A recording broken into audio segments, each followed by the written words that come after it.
noches, querido Alejandro, bienvenido. Buenas noches, ¿cómo anda el Déjame equipo? el título, que quiero hacer una pregunta para no irme del hilo a María respecto a esto que estamos viendo de Rosario y lo que mostrábamos antes de la pobreza. Te dejo dos títulos. Hay 4.000 cargos vacantes en la provincia, en la nación, y por eso las luchas intestinas que hay. Y segundo, Máximo Kirchner estuvo de catarsis y dijo cosas muy, pero muy fuertes. El martes a la noche en San Martín. Exactamente. ¿Hay relación entre tener chicos delinquiendo en extremo, como estamos viendo, y lo que mostrábamos antes de una pobreza que abarca casi 6 de cada 10, o eso es minimizar el problema? Yo creo que sí, Paulino, creo que el problema siempre es más complejo y un problema como el narcotráfico, que de lo que está sucediendo en Rosario, tiene muchas aristas, el lavado de activos, los puertos, todo lo que vos nombrabas. Sí, yo creo que en términos sociales estas dos cosas están relacionadas, sobre todo cuando no hay perspectiva de futuro, cuando no hay oportunidades, porque estos chicos, la mayoría empieza a dejar la escuela temprano, empieza a tener la necesidad de trabajar a edades muy tempranas también, hacerse cargo muchas veces de sus hermanos, y mientras eso va sucediendo, la situación de pobreza persiste. Bueno, ¿qué es lo que pasa en los contextos vulnerables? Aparece el narco y acorta camino.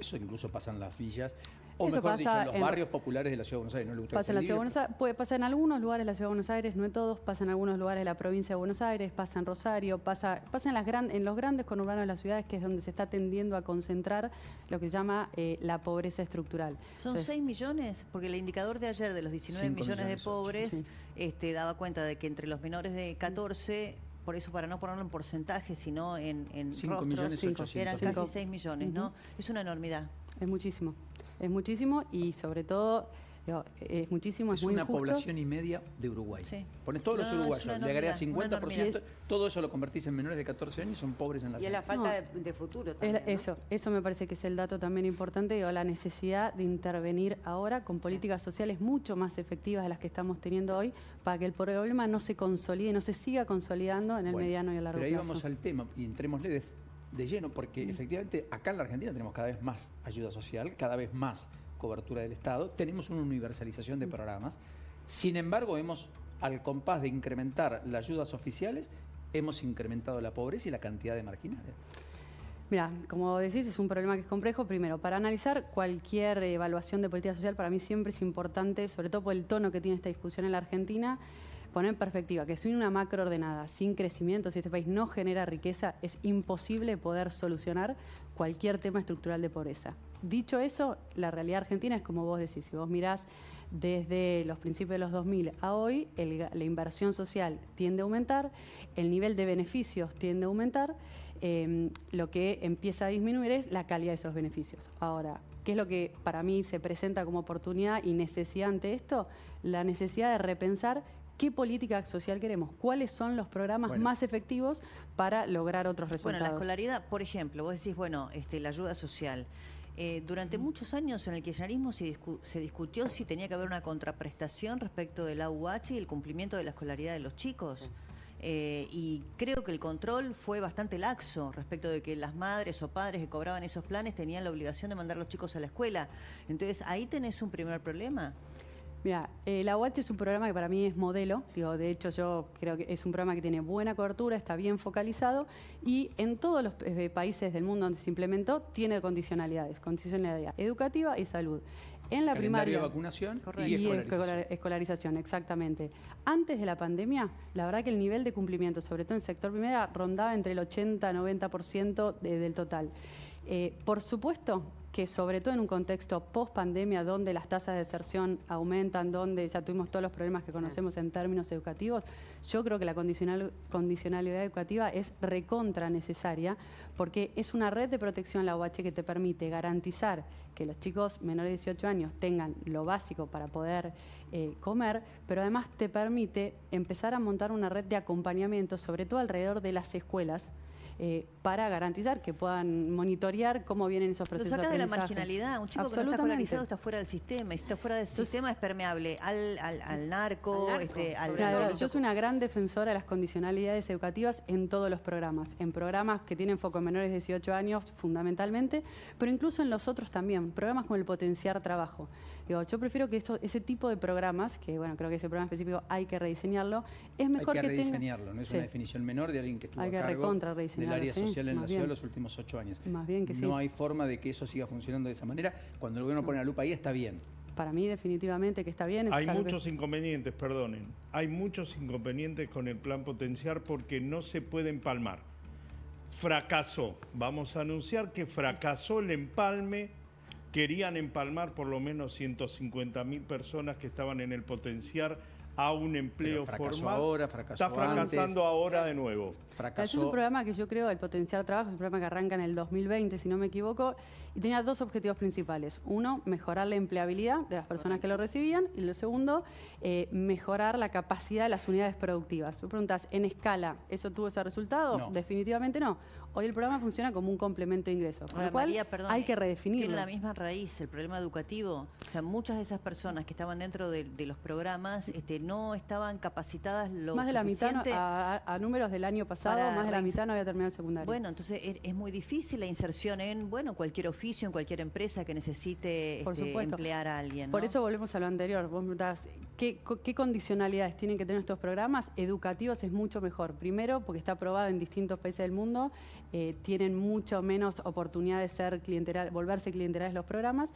Y segundo, porque también la educación es la variable que más influye para una mejor inserción, una mejor trayectoria laboral. Ya Entonces, le cuesta ahí a un hay profesional, algo. imagínate un chico que no termina la escuela. Por supuesto. Vos escribiste un hilo de tuit hoy que realmente me gustó. No sé si lo tenemos, le pido al equipo de producción. Estás en una fundación, después de salida en la administración pública.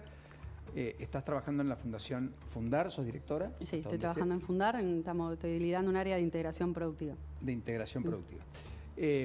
Incluso monitoreando lo que ocurre en algunos lugares de la región respecto a políticas públicas también vinculadas a la inclusión, como por caso en Montevideo, donde hubo un programa bastante similar al de Barrios Populares de Arcadia. Sí.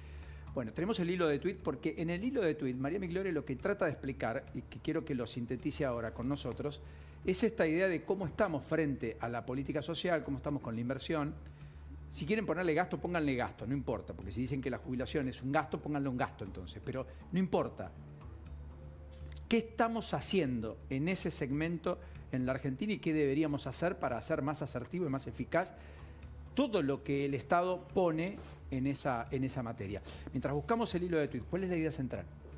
Mira, la idea central, primero este hilo de tuit surge de un trabajo que está haciendo Fundar en conjunto con el CIA, es un trabajo que lideró un investigador que se llama Andrés Schipani, que está próximo a publicarse en las próximas semanas.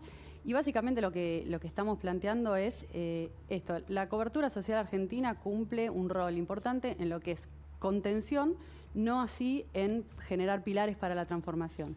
Entonces, si vas viendo la serie, vos vas viendo que aumenta en términos reales el nivel de inversión que tenés, que la cobertura lo que hace es ampliar beneficios totales en distintos programas, que esa red de beneficios es cada vez más finita, que alcanza para menos, y que vemos en el análisis detallado de los principales programas que componen esta red, mucha oportunidad de mejora. Entonces, ese es el análisis que hacemos ahora, María, en tu experiencia respecto de este análisis, ¿no? Lo que se dijo, y yo creo que se evidenció en todos estos años, ¿no?, de ayuda social creciente y pobreza creciente, es la pérdida de la cultura del trabajo.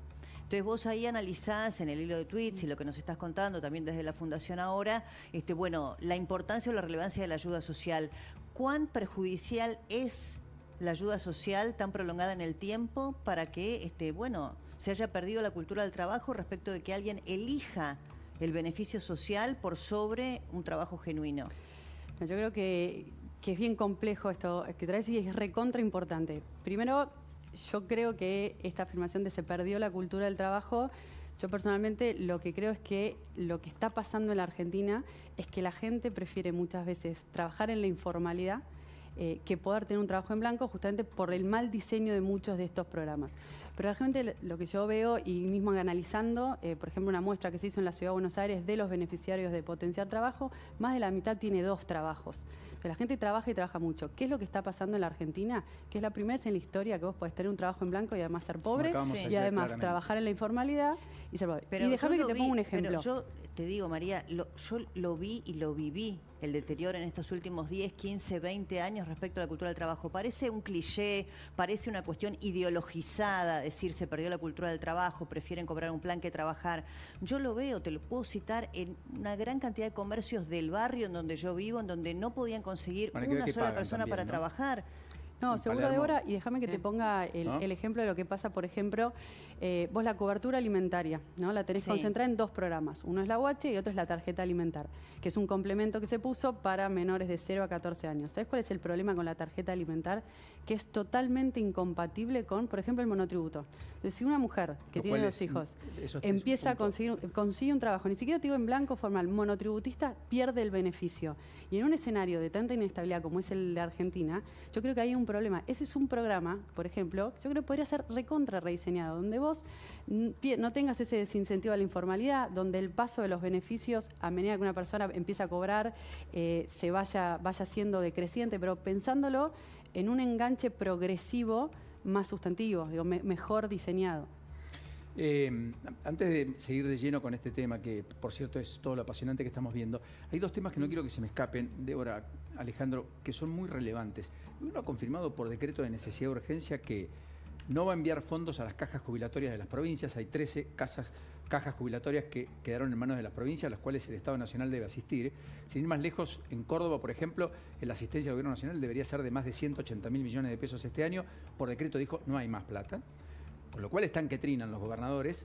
Puyaro mismo. Creo que en la hizo una reunión de fuerte gobernadores crítica. con Franco se había hablado de ese tema y no le había transparentado el ministro que no le exactamente. iban a girar los fondos para las deudas previsionales con las provincias. Hubo dos diálogos, parece, en esa reunión, porque Franco efectivamente le dijo con toda claridad que no iba a haber plata. Y los gobernadores escucharon que podía llegar a haber plata en medio de la negociación de la Ley Bases 2. Entonces, en la misma reunión... Vos decís que hubo dos miradas sobre un mismo tema. Más allá de todo esto, lo que está claro es que lo que dicen los gobernadores provinciales es estos son cajas jubilatorias que requirieron al momento de generarse aportes adicionales por parte de los activos. Es cuando, qué sé yo, un trabajador bancario en el Banco Provincia cobra un plus, sí, pero cuando está trabajando aporta mucho más que cualquier otro trabajador empleado de comercio, por ejemplo. Entonces tiene una caja propia, los escribanos, solo por citar algunos. Esos recursos, ¿dónde van? Al Estado, o fueron. Ahora te dicen, no, mira, vos aportaste más, pero como plata no tengo, bancátela. Con lo cual, definitivamente, cuidado porque ese recorte no es un recorte de decisión política fácil. Eso se judicializa, supongo En yo. todos los casos lo que ocurre es que el Estado corre con el tiempo a la justicia. Sí, claro. Vos pensás que tienen ganado los fallos los gobiernos provinciales de lo que ANSES quitó desde el 2005 al 2015, arbitrariamente por decisión de Néstor Kirchner, y que la Corte cuando Macri asume le dice devuélvalo, Macri devolvió hacia adelante, pero hacia atrás todos están discutiendo cómo cobran. Pasaron 4 años del gobierno de Alberto Fernández y nadie dijo cómo se iba a pagar, amén de los 4 años de Macri. O sea, son 8. Bueno, no te olvides que ni siquiera le están pagando el fallo de la Corte a la Ciudad de Buenos Aires. Sin ir más lejos, Teniendo pero en ese es cuenta más reciente. bueno, que es Pero reciente verdad. y que hay una afinidad política mayor, digamos, ¿no? Que con otras provincias gobernadas por sectores de la oposición. Hoy habló Jorge Boazo, que es el secretario de Seguridad Social de Santa Fe, dijo, las cajas de jubilaciones no son castas, son aportes de los trabajadores durante su vida laboral. Todo esto para poner en clima. Y el segundo hecho que aparece en el decreto es que se deroga el Fondo Compensador del Transporte. Con esa derogación del Fondo Compensador del Transporte, los subsidios del interior, definitivamente muchos están sintiendo que hay otra vez mucha concentración en el conurbano y Capital Federal. Hapkin, intendente de Rosario, dijo esta noche que Milei les da 100% de los subsidios del transporte a los porteños y 0 al interior.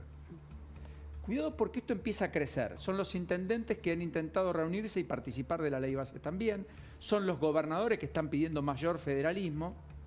Y es un gobierno que parece que en la pulsión intenta correr al máximo la línea de negociación, llevarlos al extremo para en todo caso ver qué consigue en el medio. En ese juego estamos con sectores, muchos, que están sintiendo las consecuencias. Por ejemplo, hay provincias que hoy tienen 0 obra pública del gobierno nacional. 0. Con lo cual empiezan los despidos, las suspensiones, una cadena de proveedores que empieza a ralentizarse, pagos que no se cumplimentan, cheques que aparecen rebotados. El criterio también utilizado para el 0 en obra pública, porque hay obras que les falta el 5% para la terminación, O el 10%. el 10% para la terminación, Y no terminar y abandonar esa obra significa luego generar un nuevo costo que no es del 10, del 15, del 20 por el deterioro que se produce. Sí, porque además vienen los punitorios y demás. Amén de que además los gobernadores y los intendentes han tomado decisiones de tratar de buscar fondos. La provincia de Buenos Aires acaba de autorizar hoy, Kicillof, un aumento del 50% en las cuotas de los colegios privados con subvención estatal en la provincia de Buenos Aires. Lo que Milei dice es, miren, acá tengo a los que son efectores de la educación pública de gestión privada, diciéndome, hemos tenido aumentos por debajo de la inflación, estamos descompensados, no podemos brindar el servicio. Va a recargar y resentir la escuela pública. Y Kicillof dice, a diferencia de otros tiempos, dice, bueno, mira, si la lógica es liberemos precios, liberemos. Bueno, Como diciendo, ya no es culpa mía. Va a haber novedades con respecto a los docentes.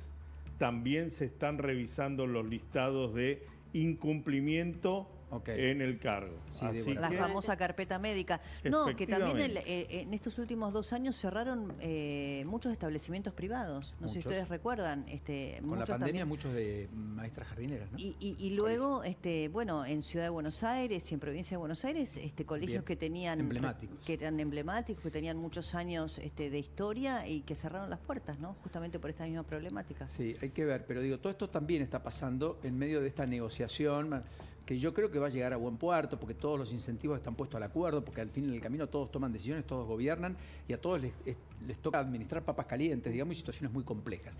Dicho esto, después estamos en el andar de las personas y por lo tanto de las psiquis humanas y por lo tanto de gustos, pasiones.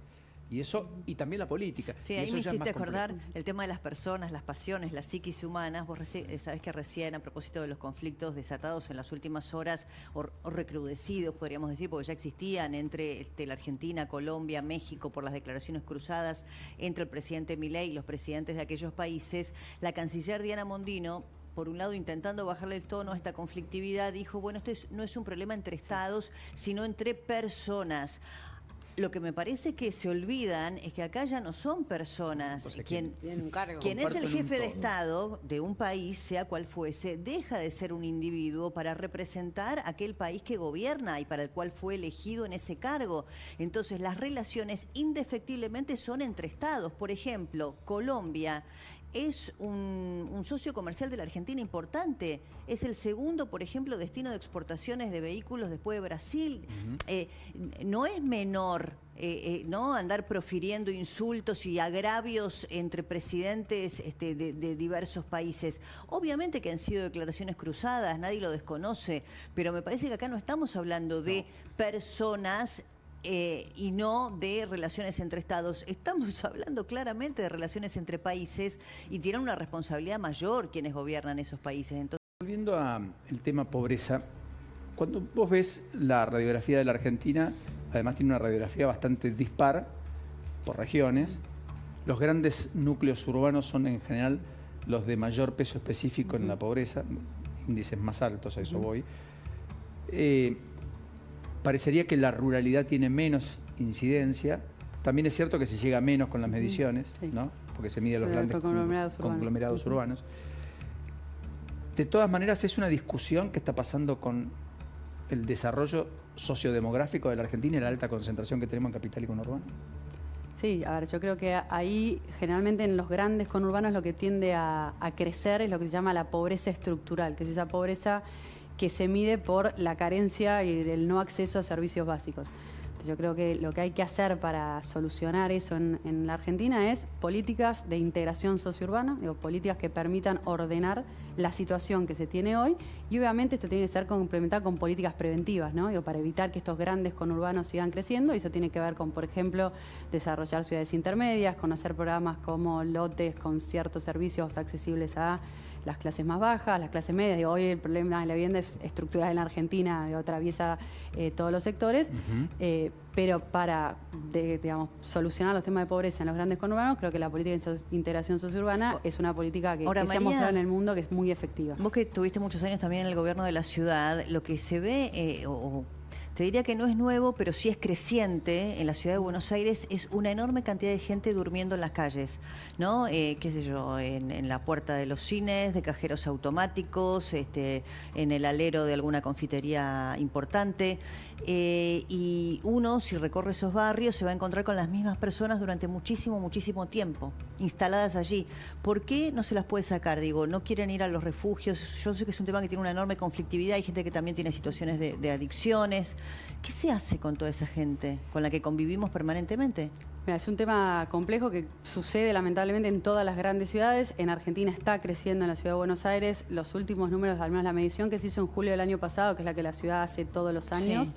había dado un 30% aproximado de aumento respecto al año anterior, y la cual me imagino que este año va a dar un aumento también consecuente con la situación social general del país. Las personas que están en situación de calle tienen un problema que no están atravesadas solamente por el problema de ingresos. Digo, es muy difícil, puede haber algún caso por una persona que no pueda pagar el alquiler y termine en la calle. Antes suele haber una red de amigos, un club, una iglesia, o esquemas de contención. Entonces estas personas muchas veces están atravesadas por situaciones de violencia, por situaciones de consumo y por situaciones de salud mental. Digo, en la ciudad de Buenos Aires era alrededor del casi un poco más de la mitad estaba atravesada por algún tipo de estos problemas. Y vos tenés un problema con la ley de salud mental que vos podés ir una vez, ir 2 veces y después llega un momento que la libertad, o sea, tenés que respetar la voluntad de la persona. Claro. Esa famosa ley que tiene que ser modificada. Tiene que ser urgentemente. modificada, tiene que ser modificada urgentemente para poder intervenir mejor en estas situaciones y en muchas otras más de personas que están atravesando problemas de consumo, no a veces en situación de vulnerabilidad, ¿no? Para poder...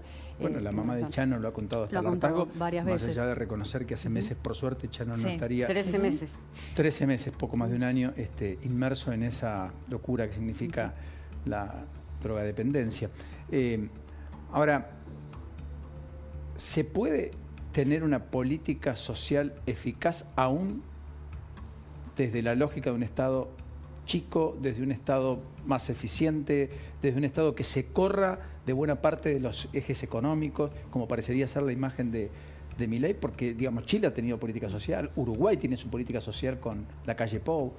Sí, definitivamente. Yo lo que creo es que la política, lo que hay que discutir en Argentina no es tanto el número, digo, el porcentaje de lo que se invierte en términos sociales, sino la calidad de lo que se está haciendo con esa inversión. O sea, cuando el gobierno dice quiero que el alimento llegue, o que lo consuman, o que no quede Sí, nada o- en el medio, eso está bien, digamos. Yo quiero, a ver, depende de qué tipo de política social estemos discutiendo. Si me preguntas política alimentaria, yo creo que es mucho mejor ir a un esquema de transferencia directa, donde el Estado Nacional le dé un programa como la UH, el alimentar, unificado, mejor diseñado, pero ese dispositivo. Entonces vos ahí, por ejemplo, la UH es un programa que llega aproximadamente al 75% de los hogares pobres de Argentina. Vos podrías fortalecerlo, podrías ampliarlo, después podrías trabajar con las provincias para identificar a esas personas que no tienen hijos y están en situación de indigencia. Y eso sería mucho más eficiente, mucho más eficaz sobre todo, si además le agregas la condicionalidad educativa, una interrelación con las escuelas a nivel municipal o provincial para garantizar esa red, que seguir teniendo una compra centralizada desde el Estado Nacional, repartir comida a los comedores o mismo darle plata a los comedores para que ellos compren. Yo creo que ahí hay un rediseño posible. Mismo un programa con el potenciar trabajo, decíamos antes. Bueno, ese programa no viene dando resultados, entonces claramente hay que rediseñarlo. Entonces, yo creo que lo que hay Pasa que el manejo, la cantidad de dinero es tan importante, es tan grande, que ha sido un foco, por un lado, de corrupción, hoy está eso expuesto e incluso en algunos casos judicializado, Bochornoso. realmente, y en otros casos también de utilización política, porque claro, era mucho más redituable políticamente que la transferencia directa a los beneficiarios, tener a los punteros que además te daban como contraprestación, bueno, el compromiso de militar en determinada fuerza política o de cumplir después cuando tenías que ir a votar. Garantizarte paz social, de última, Bueno, también para el gobierno. también. 53.000 millones de pesos es la compra que ha destrabado Capital Humano en las últimas horas con las normas PNUD. Sí. Entonces, el programa del PNUD es un programa por el cual el gobierno le otorga plata a los comedores para que ellos puedan comprar alimentos de manera directa. Y ellos son los que auditan, Sí, el PNUD audita el programa. que es Un uno de los programa más que ya hace estrictos. tiempo, sí. Que eso es un buen programa, digamos. Ahora, yo creo que es un buen programa en el corto plazo. A mí, de nuevo, me parece que falta un rediseño general de a dónde querés ir con la política social. Yo creo que en la política social falta siempre esta pregunta ordenadora de dónde querés llegar después de la intervención. política alimentaria. Yo, obviamente no es de un día para el otro, pero yo elijo una política alimentaria donde las personas puedan comer en su casa. Si vos le preguntás a las familias, una encuesta de la Ciudad de Buenos Aires hace 2 años, el 80% de las familias decía que si pudiera preferiría comer en su casa. Entonces digo, creo que el Estado lo que tiene que hacer es hacerse esa pregunta. Después de la intervención, ¿vas a estar mejor o no? ¿O a dónde querés llegar? Obviamente ese recorrido es gradual.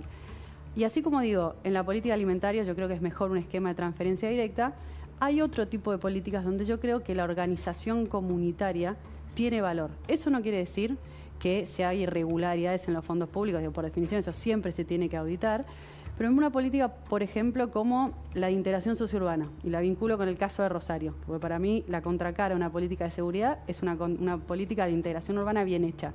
Y hay un caso emblemático en el mundo, Medellín. Medellín es la ciudad más violenta del planeta, pudo bajar muchísimo los índices de inseguridad a través de una política de ese estilo. Lo contó hace unas semanas Luciana Vázquez, le hizo una entrevista a Sergio Fajardo, Correcto. el alcalde de Medellín, y él decía eso. Bueno, vos tenés que tratar el síntoma con políticas de seguridad, pero después ver qué es lo que está pasando abajo. Bueno, ¿qué es una política de integración sociourbana? Una política donde el Estado hace calles, ilumina, hace escuelas, hace centros deportivos. Ahora, cuando vos llevas adelante ese tipo de políticas, las organizaciones comunitarias tienen un rol, porque los chicos, como veníamos antes también, si no están en la escuela, están en la calle, digo, y entonces que haya clubes, que haya centros comunitarios, ocupan un espacio positivo. Ahí, hace un punto. Sí. Los clubes la semana pasada recibieron el tarifazo de la luz, y es muy factible que reciban el tarifazo de el gas. De pagar 400.000 pesos de luz, se están pagando 1,5 millones, 2 millones de pesos. Esos clubes de barrio que concitan 3.000 pibes, 3.500, 2.000, vamos a poner un promedio, no pueden seguir interactuando con ninguna otra estructura estatal porque se ven impedidos de seguir funcionando. ¿Cómo se hace? ¿Por qué no se revisa también esas cuestiones? Debería de revisarse. Yo creo que el esquema de tarifas de energía en este país había que rediscutirlo seguro, pero cuando se hacen esos ajustes hay que tener en cuenta todas estas situaciones. No sé, algún tipo de subsidio a la demanda. Hay maneras en las que hay que rediseñarlo, pero a mí sí me parece importante que un escenario de crisis tan grande como el que estamos atravesando, sobre todo en momentos donde estás atravesando un ajuste que no, todas las fuerzas políticas acordaban que había que estabilizar. Bueno, estas situaciones las tenés que contemplar, pues si no la pobreza, además de crecer, se estructuraliza, y eso para mí es lo más preocupante. O sea, nosotros siempre discutimos en Argentina, la pregunta obligada cuando hablas de estos temas, ¿va a estallar? Como con la imagen del 2001 con un estallido institucional. Es otra cosa. Ya estalló.